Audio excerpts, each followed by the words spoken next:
Hey guys, welcome back to another episode of the Super Mileage Show. So, we'll be talking about the design segment today. We'll be listing out the things, what goes into design, and as we explained in our second episode, that is the mechanical subsystems of the car, design is the first segment. So, if you haven't checked out the second episode, do check it out first to get a better understanding of this video. So, in this video, we'll be explaining design, how the whole process is done, and we'll be dividing it over multiple sessions so you understand it in better detail and better the concepts are clear in your head. Now, we'll discuss some EV news before we jump into the discussion. So, a study has recently found that users across the globe, there was a comprehensive study with consumers around the globe. They said that for the EV market to boom in several countries, the EV should have these basic requirements. That is a 31-minute charge period, 200 plus mile range or around 291 miles to be approx, and that rounds about to 468 to 470 kilometers, and $36,000 should be the base price. That is around 2.2 26.2 lakhs. That is a lot if you consider the market in India, especially paying 26 lakhs just for an electric vehicle is a lot. But the study has been comprehensive and it has been done in many other countries, so it is a global roundabout. Apart from that, they say that the tipping point for electric vehicles to actually be induced in the daily life of users in India is around and China is around 2027 to 2025, and in US it's around 2032. But there have been false alarms, and this study might be a false alarm in some cases regarding the prediction of the years when the EV market will boom. Since before ABB had conducted a study and they said that the tipping point had already gone, and some research-based studies say that the tipping point in US has already gone since the amount of Teslas that are being actually used over there. So these are all small things that are there, but one of the studies also says that by 2030, 7 out of 10 vehicles will be powered by gasoline. We'll have to wait and watch, but it looks like a positive news. Apart from that, Flipkart recently has announced that they have partnered up with 100 EV and they'll be changing their whole network of delivery and transportation and use only electric vehicles that run on sustainable energy. So, if you guys don't know, the Hyderabad plant of Flipkart runs on completely on renewable energy. So they are taking a major step. Apart from that, they are also planning to reduce it to one plastic packaging, that is this one layer. So in order to reduce the plastic waste around the globe. So these are all positive steps to save the environment. We hope that it works out in the favor of the companies. So we'll start off with the design discussion of the video. We'll be explaining you what goes into designing, and we'll be dividing it into multiple parts.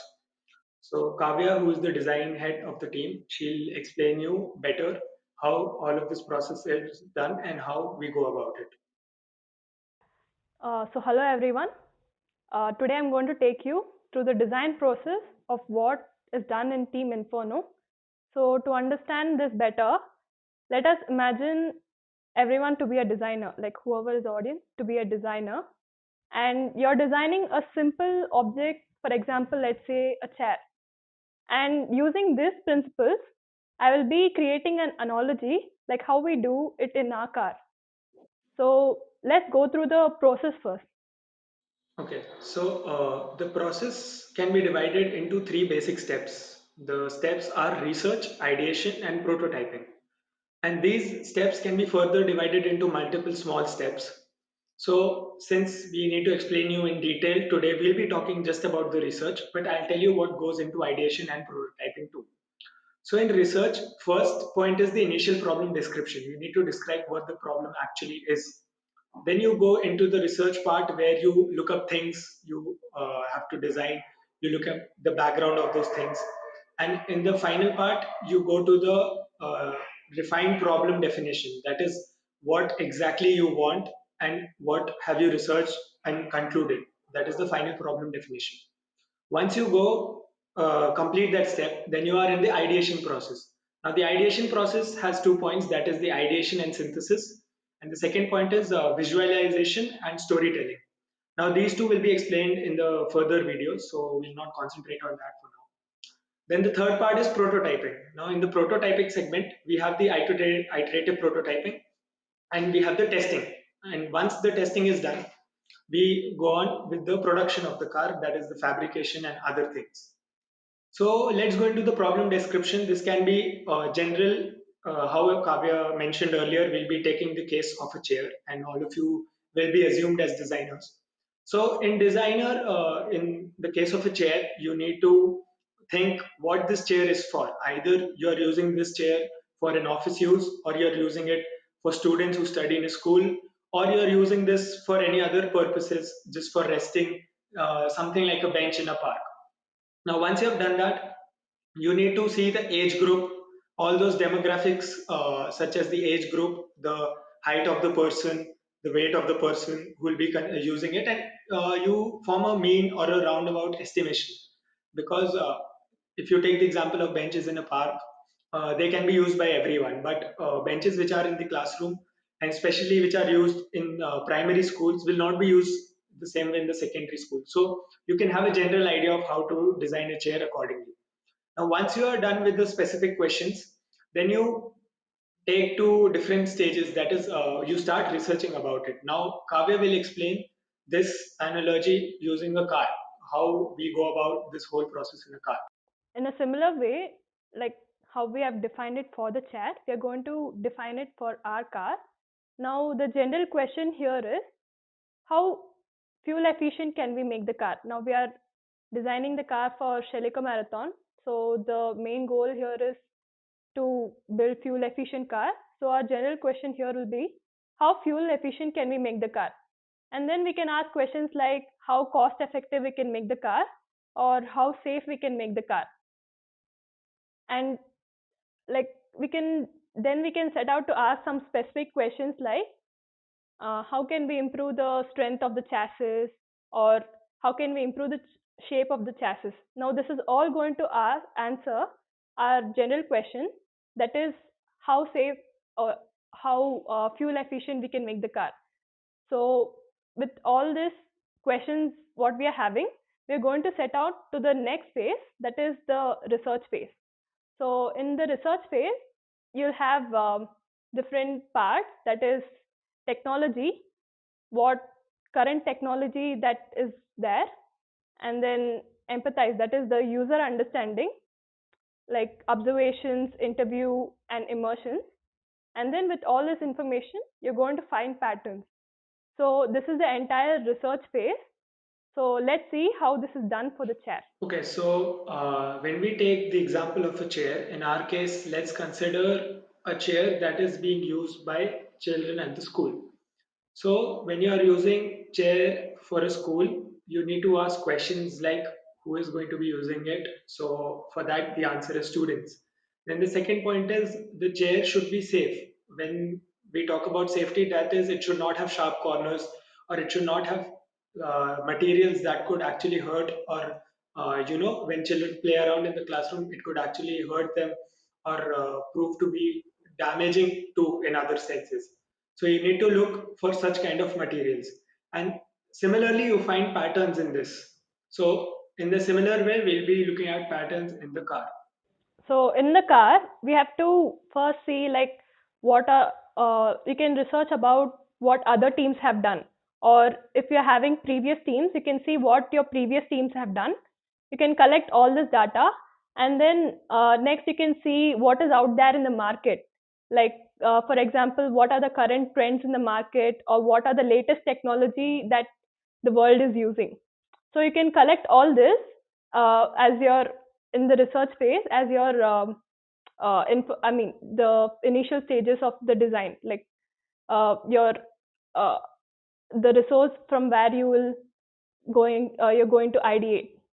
So at this stage, you're going to be open minded, and you have to listen to all kinds of information, and you're not going to be judgmental telling that, oh no, this is wrong and all that.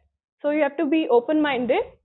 And then like in our case, that is the car, you don't have much of user understanding. Like you're going to basically focus on the technical aspects of it, and not the like user defined thing. But for an urban concept category, you'll have to do all this because you have to make the car uh, road ready. So you have to see how the car is interacting with the person also, and you have to conduct interviews like how well I mean the road accidents what are taking place, or some informations you can collect for an urban concept. But for prototypes, you have, it's mainly the technical aspect. But we can't rule out this possibility. We can also conduct interviews like for the safety of the car. Like you can tell like for example any racetrack accidents that have happened, or the fire accidents that have happened. You can use all this information to build a safe car. And then you should not be afraid of asking questions here. Like you can ask questions like, hey, there's a car that is looking like a frog, or hey, there is a car that is looking like a shark. So yeah, you can get inspiration from anywhere. Some teams get inspired from nature, some teams get inspired from any household object what is there. You can get inspiration from anywhere, so you should not rule out the possibility here. So, as she explained, now this research part may go on forever. It takes weeks or it might take months in several cases, considering how large or how small the industry is, whether it's a team that is participating in a competition like us, or whether it's a automobile manufacturer that is globally producing cars for the customer. So the research phase will take long, but you need to make sure that it does not take a lot of your time, because eventually it will delay the manufacturing of the car or the testing of the car. Now, one more thing that you need to keep in check is that you have all of these research points organized and kept in folders so you can have a reference when you want to in the future stages, because there might be something that you had an idea of and looked good during the research segment of the car, but it might not work out properly during the testing. So you need to have these things organized and ready for reference if there is a problem. Apart from that, you need to also make sure that during the research, new points will pop up. You will find new things that can be added on and things that can be deleted. But you need to make sure that will these does not affect our actual problem definition that we have developed during the research part. And you need to make sure that these things are kept stored again with the folders so that you can use them in the future models that you are supposed to roll out. So when you're considering a chair, you might be thinking that this material cannot be used for a school chair, but it might be very useful for an individual or an office chair. So keep those things handy, which are found during the research part. Now we look at the same way how it's done. Okay, so when you're researching for the car, you might, when you're researching, you might find that some factors are affecting the car the most and some factors are not. For example, let's say you have factors affecting the efficiency, for example, velocity is affecting, and strength of the car is affecting, and the shape of the car is affecting. But uh, the velocity of the car is constant. Like, for example, when you're going out in the track, when you're testing your car, you'll have the velocity range, for example, from 25 kilometer per hour to 40 kilometer per hour. So this velocity is going to be constant for all the cars.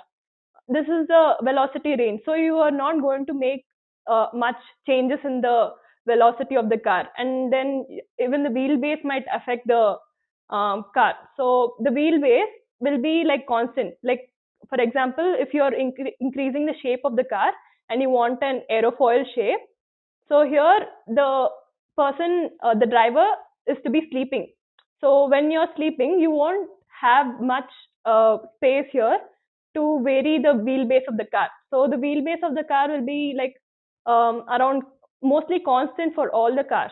So here you're going to rule out some things and you're going to add on some things. For example, in the drag, like there are some points which will affect the car mostly. For example, let's say the rolling coefficient, that is the friction coefficient of your wheels, and the aerodynamic shape of the car, like that is the coefficient of drag.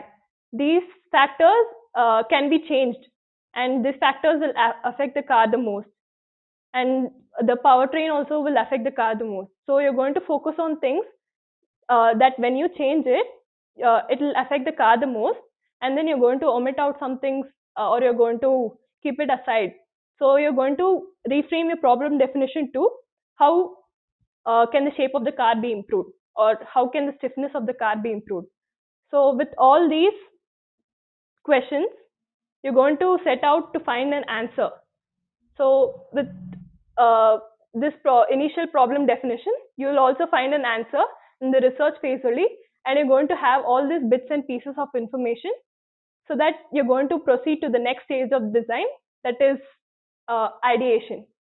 So the ideation part will be covered in the next video. As Kavya mentioned, we'll be moving on with the ideation part in the next video, and further we'll be explaining the prototyping of the prototyping of the vehicle. So that's it for the discussion part. In the next video, which is upcoming, we'll be talking about the electrical components. So make sure all the electrical guys out there are watching that video.